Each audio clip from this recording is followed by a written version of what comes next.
stand that. So, you've heard the saying, never let a crisis go to waste. Here was their plan. We know that people's property taxes just went up.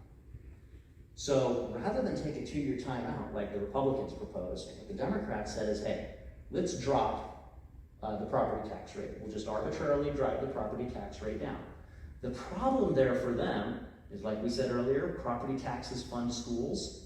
The Democrats don't want to get beat up for taking money out of schools, fire departments, police departments, all of that local government infrastructure.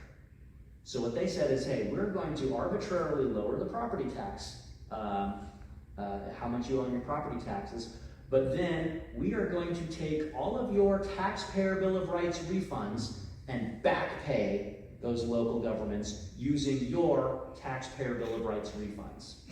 This is what you will see on the ballot this November in the form of Proposition HH. What Proposition HH does is it says, hey, the state will drop your property taxes, not by much. I crunched the numbers. For the average person, it's a couple of $100 a year.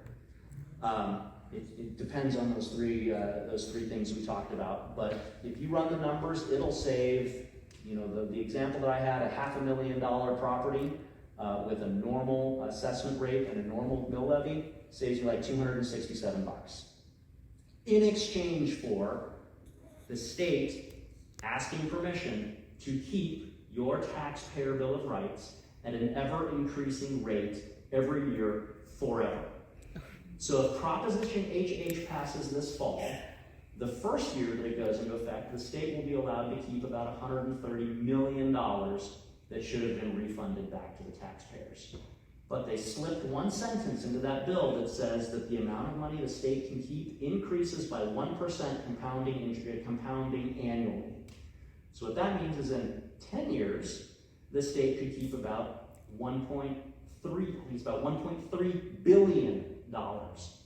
And in 30 years, the state can keep an additional $17 billion annually that should have been refunded back to the folks. In effect, what this does is it allows the left to say, oh no, we didn't repeal the Taxpayer Bill of Rights. It's still on the books, which it would be.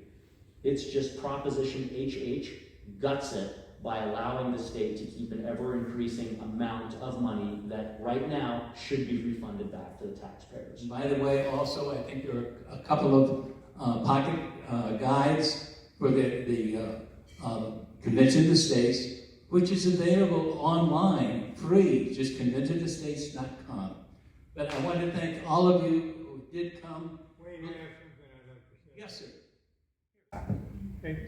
We got to start telling people about this. Right? Our nation is in trouble, and we're so comfortable in this country. We're so, I'm trying to think of the right word. Apathetic. Thank you. Yeah, we need that. There should be all kinds of people here. Each one of us has to, we just tell two people, and they tell two people. It's the old geometric progression. But this, we're really in